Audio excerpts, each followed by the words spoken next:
fit into social circles. My voice was getting louder. "Mom, what are you actually saying?" Eleanor's carefully constructed patience began to crack. "I'm saying that Sophia doesn't look like most of the children in this community. She doesn't sound like them when she speaks Spanish at home, and she doesn't act like them when she gets excited about things like Day of the Dead celebrations or Mexican folk dancing." The kitchen felt like it was spinning. "Those are beautiful parts of her culture. They're barriers to her success," Eleanor said bluntly. "Carmen, you're being naive if you think this community, any community, is going to fully accept a child who insists on emphasizing how different she is." I grabbed the edge of the counter to steady myself. "Different, you know exactly what I mean." Eleanor's mask was slipping, and I could see something cold and calculated beneath her grandmother act. "Sophia doesn't fit the image of what people expect when they think of our family. She's not what I thought she'd be when you married David." The words hit me like a physical blow. "What you thought she'd be?" Eleanor looked uncomfortable, like she'd said more than she intended. "I assumed David's genetics would be more dominant. I thought maybe she'd look more like him, sound more like him. But she takes after your side so strongly." "My side, the Martinez side," Eleanor said quietly. "Your grandmother's side. My Mexican great-grandmother, who had been one of the strongest, most loving women I'd ever known. My heritage, which Eleanor was discussing like it was a genetic defect." "I see." My voice sounded strange, even to myself. "And that's a problem." Eleanor reached across the table and took my hand, like she was trying to comfort me while delivering terrible news. "It's not a problem, sweetheart. It's just a reality we need to address. Sophia is a beautiful child, but she's going to face discrimination and obstacles because of how she looks and where part of her family comes from. This school could help her overcome those obstacles, overcome her heritage. Learn to minimize the aspects that might hold her back," Eleanor corrected. "Learn to emphasize the parts of herself that will help her succeed, the Irish side, the American side. The parts that people will find acceptable." I pulled my hand away from hers. "Get out," Eleanor blinked. "Excuse me, get out of my house. Now, Carmen, you're overreacting. I'm trying to help Sophia by being realistic about you're trying to help by erasing half of who she is. By sending her away to some school that will teach her to be ashamed of her father's memory and her family's culture." Eleanor's face hardened. "I'm trying to prepare her for a world that won't be as accepting as you want it to be. The only person she needs protection from right now is you." Eleanor stood up, gathering her folder with practiced dignity. "You're making a mistake, Carmen. When Sophia struggles to fit in, when she faces rejection because she's too different, when she realizes that being proud of her heritage won't protect her from discrimination, you'll remember this conversation and wish you'd listened to me." I walked to the front door and opened it. "The only discrimination Sophia has ever faced has come from you." Eleanor paused in the doorway, looking at me with something that might have been pity. "You're being emotional instead of practical. That's always been your weakness." She left without saying goodbye, and I stood in my doorway watching her taillights disappear down our quiet street. Upstairs, Sophia was sleeping peacefully, completely unaware that her grandmother had just revealed how she really felt about her existence. I didn't tell Sophia about the conversation immediately. How could I explain that the woman she called Nana Ali thought she needed to be fundamentally changed to be acceptable? Instead, I told her that Nana was dealing with some personal issues and wouldn't be visiting for a while. Sophia was disappointed but not devastated. She was used to Eleanor's visits being somewhat irregular due to work and other commitments. She had school and friends and activities to keep her occupied, but she did ask about her grandmother every few days, wondering when she'd visit again, if she was feeling better, if they could call her. 3 weeks passed. I threw myself into work and Sophia's routine, trying not to think about Eleanor's words, minimize the aspects that might hold her back, emphasize the parts that people will find acceptable, too different, not what I thought she'd be. The phrases echoed in my head at random moments, making me feel sick with anger and disbelief. Then Sophia's birthday started approaching, and she began getting excited about celebrating. She asked if Nana Ellie would come to her party, if she could help plan the decorations, if she'd like the unicorn theme Sophia had chosen. I put off answering for several days, unsure how to handle the situation. Finally, I decided to call Eleanor. Maybe enough time had passed for her to reconsider her position. Maybe she'd realized how hurtful her suggestions had been. Maybe we could find some way to move forward that didn't involve destroying my daughter's relationship with her grandmother. The phone conversation was brief and devastating. "Eleanor, it's Carmen." "Oh, hello. Sophia's birthday is this Saturday. She's been asking if you'll come to her party." A long pause. "I don't think that would be appropriate." "Appropriate, Carmen? You made your feelings very clear about my involvement in Sophia's life. I have to respect your decision. This isn't about your involvement, Mom. This is about Sophia's 8th birthday. She's your granddaughter." Another pause, even longer this time. When Eleanor spoke again, her voice was calm and matter-of-fact. "Is she, though?" The question felt like being punched in the stomach. "What did you just say?" "I've been thinking about our conversation, and I believe you were right to some extent. Sophia is your daughter, Carmen. She's David's daughter. But she's not really mine, is she? Not in any meaningful sense." I couldn't speak, couldn't breathe. Eleanor continued, her tone businesslike and detached. "I've spent 4 years trying to build a relationship with a child who will never truly be part of our family. Not in the way that matters. I think it's time to be honest about that reality." "She calls you Nana Ellie," I whispered. "Yes, and that was probably a mistake. Children need to understand their place in the world, Carmen. False hope doesn't benefit anyone. You're talking about an 8-year-old child who loves you. I'm talking about genetics and social reality. Sophia has her father's family in California. She has your Mexican relatives. She has her school friends. She doesn't need me pretending to be something I'm not." The line went quiet. I realized Eleanor was waiting for me to respond, to either argue with her or accept her decision. Instead, I hung up the phone. That night, I sat Sophia down for one of the hardest conversations of my life. I told her that Nana Ellie wouldn't be coming to her birthday party because she was dealing with some serious personal problems that made it difficult for her to spend time with family. Sophia's face crumpled with disappointment. "Did I do something wrong, Mama?" "No, sweetheart. You did absolutely nothing wrong. This is about Nana's problems, not about you." "But I made her a special card," Sophia said, running to get a handmade birthday invitation she'd decorated with rainbows and unicorns. "I wanted to show her the loose tooth I'm going to lose soon." I held my daughter while she cried, promising myself that I would shield her from the truth for as long as possible. Eleanor might have written Sophia off as genetically unacceptable, but Sophia didn't need to carry that rejection. Not yet, maybe not ever. So we planned the party anyway. Sophia invited her friends from school and dance class. I invited several families from our neighborhood, and we reserved the pavilion at Riverside Park in nearby Pine Valley. Sophia chose a unicorn and rainbow theme, complete with colorful streamers and a cake decorated to look like a unicorn's mane. The morning of the party, Sophia woke up excited and hopeful. She'd finally lost that loose tooth during the night, and she kept running her tongue over the gap, giggling at the strange sensation. She wore her favorite dress, a bright blue one with embroidered flowers that my Mexican grandmother had sent for her last birthday, and insisted on wearing the small gold earrings that had belonged to David's mother. "Do I look beautiful for my party, Mama?" she asked, spinning in front of our hallway mirror. "You look absolutely perfect," I told her, and I meant every word. She looked exactly like herself, joyful, confident, radiant with excitement. She looked like a child who knew she was loved. We arrived at Pine Valley early to set up the decorations. Sophia helped me hang streamers and arrange the unicorn figurines she'd chosen as party favors, chattering about which games we'd play, and whether the unicorn cake would taste as magical as it looked. Her friends started arriving around noon, and the pavilion filled with the wonderful chaos of 8-year-olds celebrating together. Everything was perfect. Sophia was glowing with happiness, her friends were having a blast with the activities we'd planned.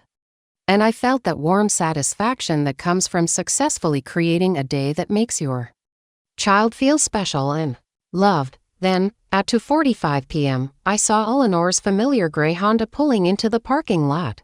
My heart sank into my stomach. Sophia hadn't noticed her yet. She was busy organizing a game of musical chairs, but I watched my mother get out of her car, smooth her navy blue dress, and walk purposefully toward our pavilion. She was carrying a wrapped gift. Part of me dared to hope that maybe she'd had a change of heart.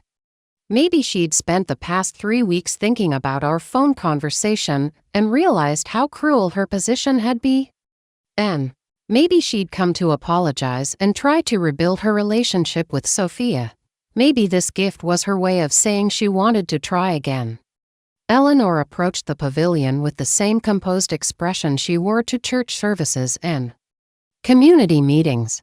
She looked around at the decorations, the laughing children, the parents chatting over cake and punch, with a faint smile that seemed more observational than warm. Sophia spotted her and let out a shriek of pure joy. "Nana Ellie, you came to my birthday party." She ran toward Eleanor with her arms wide open, her face bright with the kind of unguarded happiness that only children can express.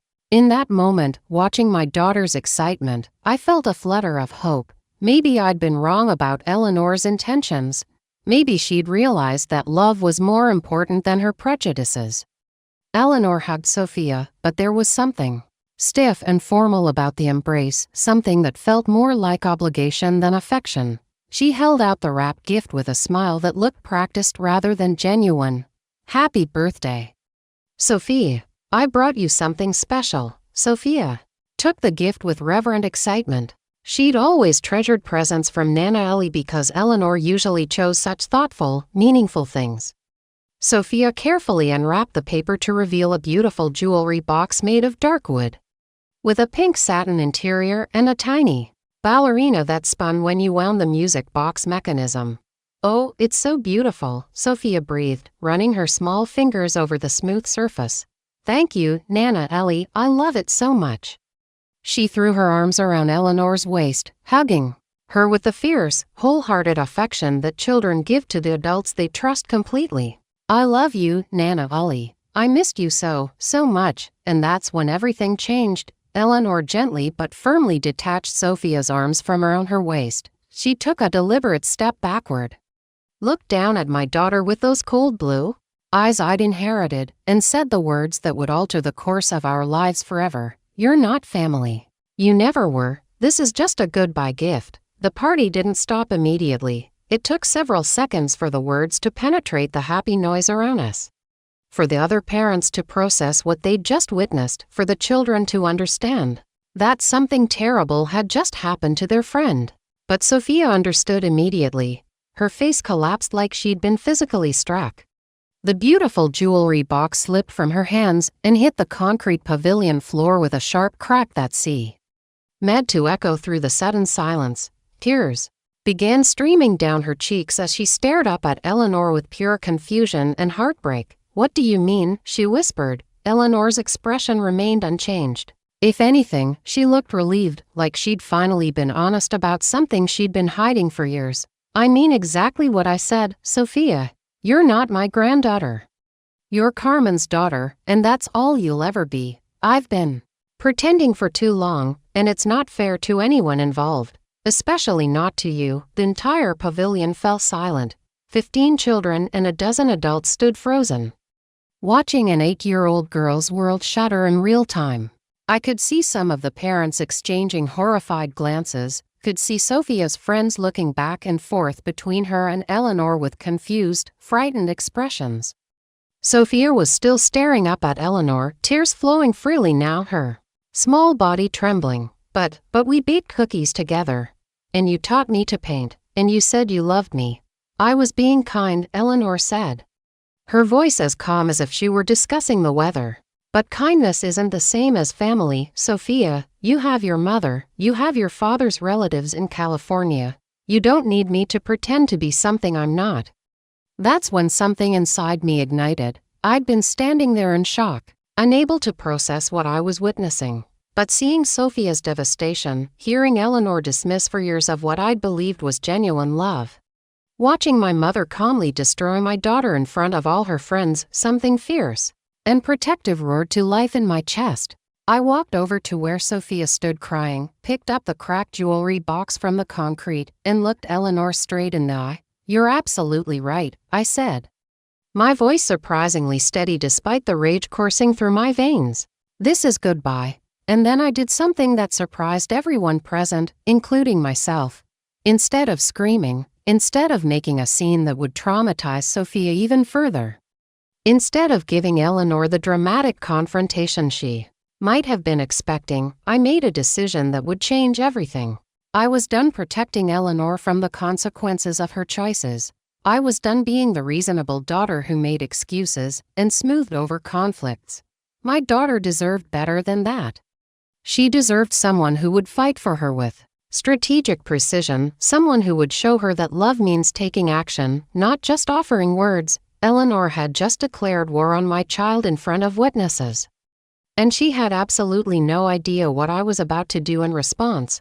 I looked at Eleanor standing there, so composed after destroying an 8-year-old's heart, and I felt something crystallize inside me. This wasn't just about protecting Sophia anymore. This was about teaching Eleanor that actions have consequences. "You know what, Eleanor?" I said, my voice carrying clearly across the silent pavilion. "You're absolutely right. This is goodbye. And since you've made it clear that Sophia isn't family, I think everyone here should know exactly who you really are." I turned to face the other parents, still holding the cracked jewelry box. These were my neighbors, Sophia's friends' families, people I saw at school events and grocery stores. People who had just witnessed something unthinkable. "I want you all to hear this," I announced. "This woman just told my 8-year-old daughter that she's not family because Sophia is part Mexican. She drove 40 minutes to a child's birthday party specifically to reject her in public." Eleanor's face went pale. "Carmen, you're being dramatic, am I?" I pulled out my phone. "Let me share something interesting.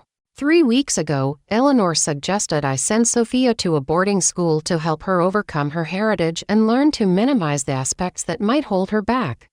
She said Sophia doesn't fit the image of our family because she's too obviously Mexican."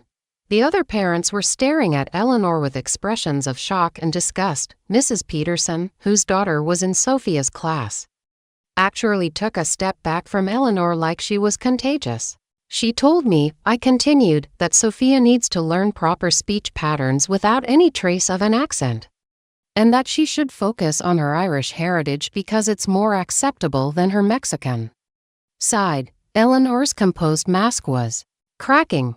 "You're taking things out of context." I laughed, but there was no humor in it. "The context is that you just broke an 8-year-old's heart because you're racist, in front of all her friends." I knelt down next to Sophia, who was still crying. "Sweetheart, look at me. What Nana Ellie said isn't true. You are absolutely part of our family, and every single part of you is beautiful and perfect." Standing back up, I faced Eleanor again. "But since you've made your position clear, let me make mine clear too. You are no longer welcome in our lives. Not at birthdays, not at holidays, not ever." Eleanor tried to regain control. "Carmen, you're being emotional. When you calm down." "I'm not emotional. I'm decisive." I turned to the other parents. "I want everyone here to witness this. Eleanor Hartwell has just publicly rejected my daughter based on her ethnicity. I'm cutting all contact, and I want witnesses to this moment in case she tries to twist the story later." Several parents nodded, their faces grim. Mr. Johnson pulled out his phone. "I recorded the whole thing," he said quietly, "in case you need it." Eleanor's face flushed red. She hadn't expected this public exposure, this complete reversal of control. She'd expected me to be embarrassed, to minimize the scene, to protect her from consequences like I always had. Instead, I was ensuring everyone knew exactly who she was. "Sophia," I said, helping my daughter up, "we're going to continue your party now. Your real family is here, your friends who love you exactly as you are." As I led Sophia away from Eleanor, I called back over my shoulder, "Oh, and Eleanor, don't contact us again. Don't drive by our house. Don't try to explain this away. You made your choice, and now you get to live with it." Eleanor stood there alone as the party resumed around her, isolated and exposed. She'd come to deliver what she thought would be a private rejection. Instead, she'd publicly revealed her true nature to an entire community. As she walked back to her car in shame, I knew this was exactly what needed to happen. Eleanor had underestimated me for the last time. Over the following months, word spread throughout our communities. The story of what Eleanor did to Sophia became known in Millfield, Pine Valley, and even back in Riverside where Eleanor lived. People talked. Parents shared warnings. Eleanor's reputation was forever changed. She tried calling once, 6 months later, claiming she wanted to make things right. I hung up without a word. A year later, she sent a Christmas card to Sophia. I threw it away unopened. 2 years later, I heard through distant relatives that Eleanor was telling people I was keeping her granddaughter from her and that she was heartbroken. But too many people had witnessed what really happened. No one believed her version.